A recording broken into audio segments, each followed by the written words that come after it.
All right, welcome back to Genesis chapter 12. So we're continuing on with going through these chapters of the Old Testament. Hey, if you're enjoying these videos, and I hope you really are, let us know down in the comments if you'd like to, or make sure you like the videos as well, and make sure you're subscribing to the channel so that you can get the more videos as they come out. So we've got a ton more videos on here as well. Go look around for the Doctrine and Covenant and other videos that we've put out there as well. So hopefully you're enjoying this, sharing with your friends so they can learn more also. Let's jump into chapter 12 here. This is Abram will become a great nation. He and his seed will bless all the families of the earth. He travels from Haran to the land of Canaan. Because of famine, he goes down into Egypt. Abram and Sarai are tested in Pharaoh's court. So this is getting the promises, the blessings of Abraham, and learning more about his journey into Egypt. So a lot of fun stuff we got to talk about today. All right, verse 1. Now the Lord had said unto Abram, Get thee out of thy country, and from thy kindred, and from thy father's house, unto a land that I will show thee.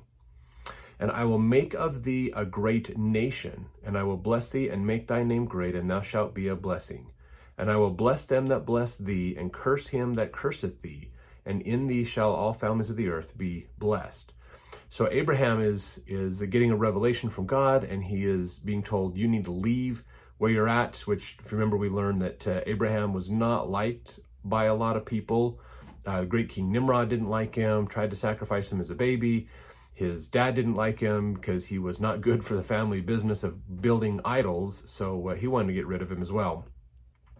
So lots of challenges, and so Abram's being asked to leave. God is warning him, you need to get out of there, basically. So he's going to leave, and he's also being told that I will do great things through you, basically is what's happening here. So interesting quote that Hugh Nibley has in his book, An Approach to the Book of Mormon, that talks about some things that we can learn about this time. He says, first in 1886 came Meyer's own discovery of the name Jacob El in a document of Pharaoh Tutmosis III. Then came the Amarna tablets in 1887, a whole library. Then in 1896, the inscription of Mertapah, showing there were actually Israelites in Palestine. In 1906 came the sensational discovery of the great Hittite record hoards, and in 1907 the wonderful Elephantine finds, Tel Halaf in 1911, Kirkuk and the Hurrians in 1925, Ras Shamra in 1929, Tepe Gawra in 1931, Mari in 1933, the Lachish letters in 1938, and in our own day the Nag Hammadi Library and the Dead Sea Scrolls.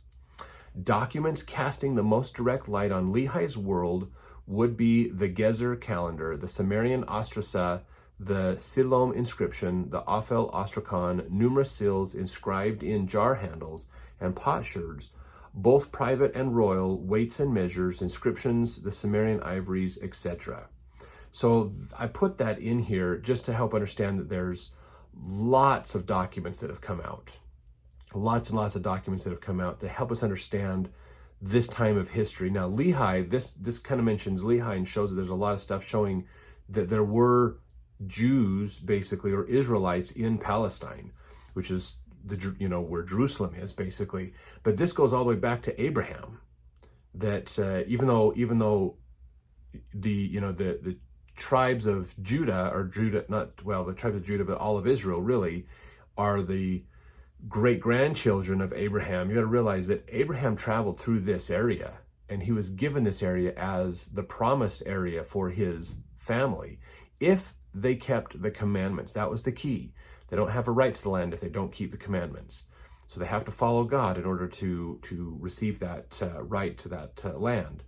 But we see, and this is changing what people believe about the area, that the Israelites were not there. That's not their original land, but yet it goes all the way back to Abraham, that he did travel through that area and received a promised blessing of that. So there's a tremendous amount of stuff that we know now that we didn't know a long time ago. All right, so verse 4, so Abram departed as the Lord had spoken unto him, and Lot went with him. And Abram was 75 years old when he departed out of Haran. So Abram's not a young chicken, spring chicken, he's 75 years old, according to this chapter, when he leaves Haran and goes out of there towards Canaan, and then he eventually makes it down through Palestine to Egypt, he had Lot with him as they went. So if you want to understand the geography of this better, go to the book of Abraham, chapter 2. We have a whole lot of notes on where is Haran, where did Abraham grow up, how did all that come about, to help give you a better idea of how he's moving across the geography of the Middle East to go on this journey. So let's look at verse 5. And Abram took Sarai his wife, and Lot his brother's son, and all their substance that they had gathered, and the souls that they had gotten in Haran. And they went forth to go into the land of Canaan, into the land of Canaan they came. So there's a quote here in Hugh Newby's book, A New Approach to Abraham, where he says that Abraham took Sarai his wife, and Lot his brother's son, and all their substance that they gathered, and the souls, literally living things that they had gotten or had made in Haran. The puzzling living things they had made was interpreted by the rabbis exactly as it stands in the book of Abraham.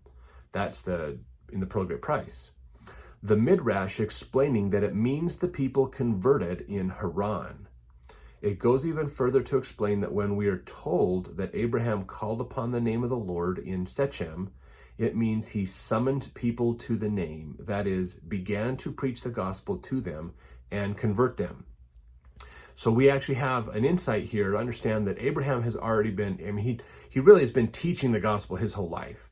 The first part of it was when he was young, he was trying to understand the gospel, and he was using the Socratic method of lots and lots of, I know I said Plato, I think, on that video, but it's actually the Socratic method. Lots and lots of questions, questioning things. Why is it this way? Why is it this way? To understand things better. And then as he gains the understanding of the gospel, then he's teaching it. He's helping more people. So there's people coming with him that are the followers of God, basically, that he has converted in a way. Verse 6, and Abram passed through the land unto the place of Shechem, unto the plain of Moreh, and the Canaanite was then in the land. So saying basically that the land was possessed by the Canaanites at the time, basically, which are the descendants of Ham and Canaan and those people coming down. But they had gone through that land, basically. So here is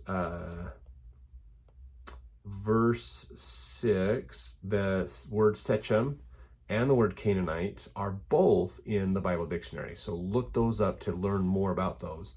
We do have some more information in the book of Abraham about Shechem and that area. So if you want to look that up, you can go watch those videos, Abraham chapter 2.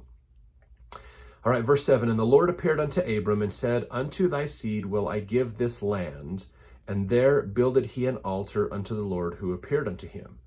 So he's down in the Palestine area, the land of the Canaanites, and the Lord tells him that this is the land that I will give your descendants as an inheritance.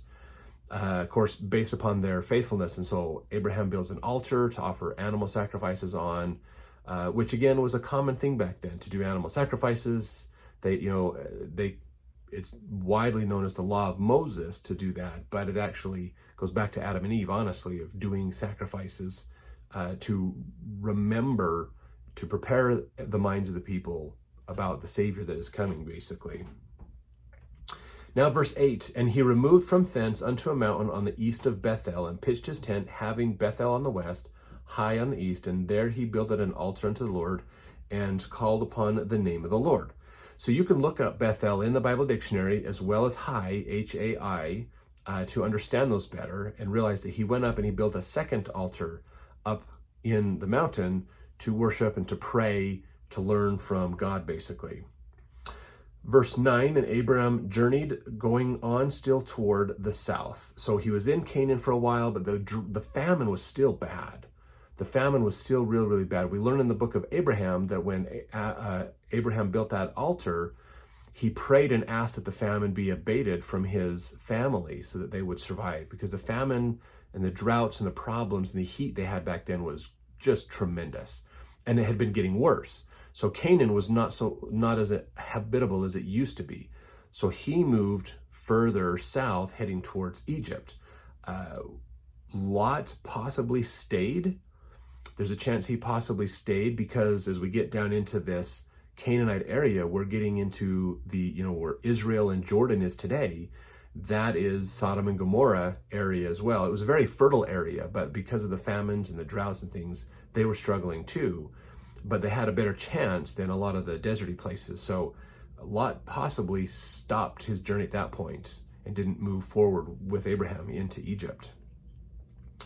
Let's see, in verse 10, there was a famine in the land. Abram went down into Egypt to sojourn there, for the famine was grievous in the land. So that's what we just talked about, that things were still a big struggle, horrible struggle. They think it was one of the greatest famines ever in world history, It was just amazing, the problems that they had.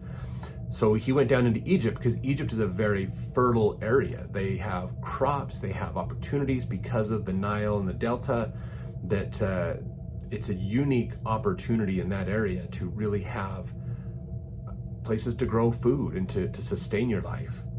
So that's where he's moving to. Verse 11, and it came to pass there was, when he was come near into Egypt, that he said unto Sarai his wife, Behold now, I know that thou art a fair woman to look upon. Verse 12, therefore it shall come to pass, when the Egyptians shall see thee, that they shall say, This is his wife, and they will kill me, but they will save thee alive. Say, I pray thee, thou art my sister, that it may be well with me for thy sake, and my soul shall live because of thee. And chapter 2 of the book of Abraham, we learn that the Lord gave a revelation to Abraham and told him, this is what you need to do. So there's a little bit of a difference between Genesis and Abraham in there. Let's learn a little bit more about Abraham in Egypt. So there's some really fascinating stuff to understand here that we want to look into. So he says, Luther's lengthy exegesis of the story includes the following observations. Quote, when Abraham had to migrate from Canaan, he could have thought, where is the promise that was given to me concerning this land, which I must leave now, unless I want to perish from hunger with my people? Is this the way God does what he promises? Is this the way he concerns himself about me? But Abraham overcomes this trial by his patient hope for the future blessing. You see here an outstanding example of how faith is tried in the saints, and yet holy Abraham does not succumb. So finding famine in the promised land, yet he knew for certain that he would not be permitted to return to the place from which he had departed, for he had been commanded by the divine word to depart. Attracted by the fertility of Egypt, therefore he sets out. In earthly dangers, reason has its place. Hence, this prudent householder, finding himself in danger, directs his destiny by reason and yet does not discard his faith. Aware of the various dangers, he still looks only at the promise. He knows that it has been given to him and to his seed, and has, so to speak, been attached to his body. Therefore, he looks for every means of safety or self-defense, as though he were saying, I am not avoiding the death of this body, if it thus pleases God, and yet the promise must not be wasted through negligence. Therefore, my dear Sarah, do not say that I am your husband, say that I am your brother. Thus I shall remain alive through your favor, but as for you, do not have any doubt. You will experience the help of the Lord, so that nothing dishonorable may befall you. And I shall also help you in this regard as much as I am able, with prayers before the true God, who has promised that he will be merciful. Now, because Scripture often presents Abraham to us as a believing father and a perfect model of faith, I prefer to decide in favor of the opinion that here too his great faith is revealed, rather than either that he sinned or that his faith succumbed in the trial. So that's out of Luther's works, basically, I believe, talking possibly about Martin Luther, or another person with the last name of Luther. Luther's conclusion that Abraham knew that Sarah would be protected echoes an ancient tradition in the Zohar, a tradition which Luther seems unaware, telling that Abraham made the request of Sarah only after he saw an angel escorting her, who said to him, Fear not on her account, for the Holy One has sent me to protect her from every danger. So that's Menahem M. Kaiser in the Encyclopedia of Biblical Interpretation, a millennial anthology. And quoting the Zohar in there as well, part of the American Biblical Encyclopedia Society. So some interesting ideas in there that he points out, that there is a story that an angel was sent to protect Sarah. Now we learn from ancient sources that Sarah was a gorgeous, blonde-haired woman. So in this land of people that had more of a darker skin, she stood out. And with, fair skin, blonde hair, absolutely gorgeous woman. So there's a big chance that there'd be a problem. And we know Pharaoh had a tendency that if he saw a woman he wanted to make his other wife, he could. There's not much that could stop him, because a lot of Egyptians believe Pharaoh was either God or a son of God. So who's going to stop somebody, a deity basically, from getting what he wants? So Abraham had to protect himself. And this is a really interesting perspective, that when Abraham went to Canaan, he was hoping to get out of the famines, hopefully getting to a better place where he could sustain life. Found out that two things. One, he was promised that land for his inheritance and his descendants' inheritance, okay? Two, the land is not sustainable for life. There's not a lot you can do here. So he moved into Egypt. And I like how he put this together, realizing that while Abraham believes in God and believes that that promise was given to him, and that's a true thing, he has faith, he has to realize that I can't sustain myself here. If God wants me to stay and perish, fine. I'm okay with that. But reason says I should head south to find a better place to live. And here's the thing, is there's an assumption that I think we miss in this promise to Abraham. The promise wasn't that Abraham would inherit that land, but he and his descendants would, which means Abraham will have posterity. Now, at this point, Abraham had not had posterity. If I remember right, he was around 100 years old when Isaac was born, because he and Sarah had been trying, but they couldn't have kids for a long time. So they were pretty old when actually Isaac was given to them as a blessing later on, basically, for Abraham and Sarah's faithfulness, which we're going to get to later. But the thing to realize is Abraham knows, because of the Lord's blessing, the Lord said, I will have descendants. So I probably should make sure I don't die. Whether that's from famine or whether that's from Pharaoh, he understands there's that assumption in the Lord's promise that he's going to have descendants. So he's using his faith to stay alive, to use reason, to follow what God wants, but realizing that God doesn't direct him in everything. God expects him to still be a smart person too. So a lot of cool ideas we get from the story of Abraham. Also in here, another quote. This is from Daniel Peterson, Mormonism as a Restoration. He says, according to the book of Abraham, in order to preserve the patriarch's life, the Lord advises him to conceal the fact that Sarai is his wife, and instead to tell the Egyptians that she is his sister. By contrast, the Bible records the story of Abraham's lie, but is silent regarding the divine counsel that authorized it, which was that an angel of the Lord came and told Abraham, here's what you need to do. He says, however, the Genesis Apocryphon, which is an ancient document that parallels the book of Genesis, a document found among the Dead Sea Scrolls in the mid-20th century, supports the claim of the book of Abraham that the patriarch's behavior in this manner was divinely ordained. So the Dead Sea Scrolls prove that the book of Abraham was right in its interpretation or understanding of this. So really cool little fun fact there.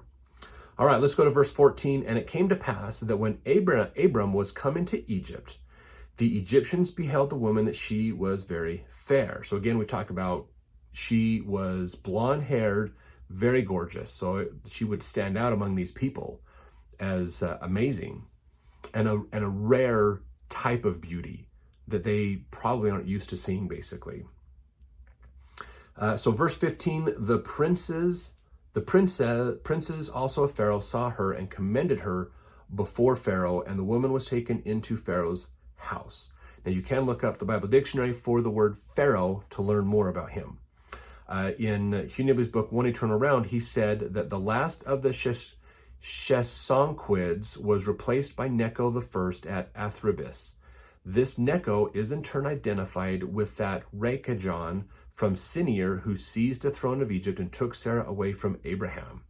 So if you understand a little bit of Egyptian history, that's what who Pharaoh was at that time, and that can give you some ideas to look up and to understand more about who this Pharaoh was, what kind of a king or ruler he was, and you can look up some more about his Egyptian history there.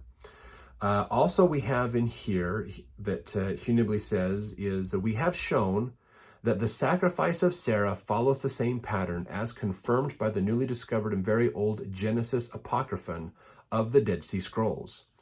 Sarah must go to Pharaoh's bed, a lion couch, where she prays fervently for deliverance, though it is Abraham's prayer that receives the most attention. So she's having to go in because she's very beautiful. Pharaoh's like, I want to come, bring her in, bring her in. So he's trying to bring her in and convince her to be a wife, and she's trying to get out of there going, no way, creepy guy, get out. While still trying to preserve the fact that she's Abraham's wife, and kind of keep that message going. But if you remember from the lion couch ideas, that was also seen as the sacrificial altars as well, where Abraham was sacrificed. In fact, facsimile 1 in the book of Abraham. So here, which happens when at the last moment an angel arrives and Pharaoh is smitten and helpless. He ends up confessing the superiority of Abraham's God and loading the patriarch and especially Sarah with royal gifts. So we learn through some of these ancient writings that, and we don't get as much here, that, of course, Abraham they tried to kill and get rid of because Abraham would not give them the priesthood. The Pharaoh had the right to kingship, but not the right to priesthood. That goes back to Ham and his cursing against Ham or Noah cursing Ham and his descendants. But he wants Sarah as well. And so he's, in a way, both Abraham and Sarah are having a challenge. And so the angel steps in, saves Abraham when he had his time being sacrificed to with the priest of Elkanah. And then we also learned that Sarah had to have some help getting out of the way of Pharaoh because he was a pretty persistent guy, apparently. But Pharaoh has to admit that Abraham's God stopped Pharaoh and stopped Pharaoh's pleadings and stuff. So obviously Abraham's God's pretty powerful. So eventually he says, you God is powerful. I want to honor and respect you. So we're going to heap stuff onto you, blessings, riches, wealth, treat you like royalty because you're an amazing person now, which is facsimile number 3 in the book of Abraham, if you look that up. So let's see. And he entreated Abram well. This is verse 16. He entreated Abram well for her sake. And he had sheep and oxen and he-asses and men servants and maidservants and she-asses and camels. There's an interesting thought in here about Abraham's camels that we get. Like metal and glass, the animals of old have long been misrepresented by the settled preconceptions of the antiquarians. Up until 5 years ago, and perhaps still, the very best archaeologists were convinced that the camel was not known in Egypt until Greek and Roman times, and dismissed the biblical account of Abraham's camels as the crudest of blunders. Yet J.P. Free has been able to demonstrate the continued existence and use of the animal in Egypt, right down from prehistoric times to the present, and that on the basis of evidence within the reach of any conscientious student. So back in they used to believe that there was a line of thought that camels didn't exist, and that this whole idea of camels in Abraham's story in Genesis was baloney. It was a blunder of the people who put the Bible together. But there's other scholars that says, no, look, you can find evidence going back even before Abraham's time that camels were around in Egypt and they were used. So it is proven that that is a possibility that they were there, basically. All right, verse 17, and the Lord plagued Pharaoh and his house with great plagues because of Sarai, Abram's wife. So lots of problems come onto Pharaoh and his house because of what he's trying to do. Verse 18, and Pharaoh called Abram and said, what is this that thou hast done unto me? Why didst thou not tell me that she was thy wife? So apparently the cat's out of the bag. From what this sounds like, maybe Sarah told Pharaoh, say, hey, look, I'm actually not his sister, I'm his wife. But we set this up because we don't want you to kill Abraham, which apparently he still tried to do anyways, and it didn't work out. So in verse 19, why saidst thou, she is my sister, so I might have taken her to me to wife? Now therefore, behold thy wife, take her and go thy way. And Pharaoh commanded his men concerning him, and they sent him away and his wife and all that he had. So once Pharaoh realizes, I can't touch either one of these guys, there's nothing I can do about it. Their God protects them so well that it's best if they leave.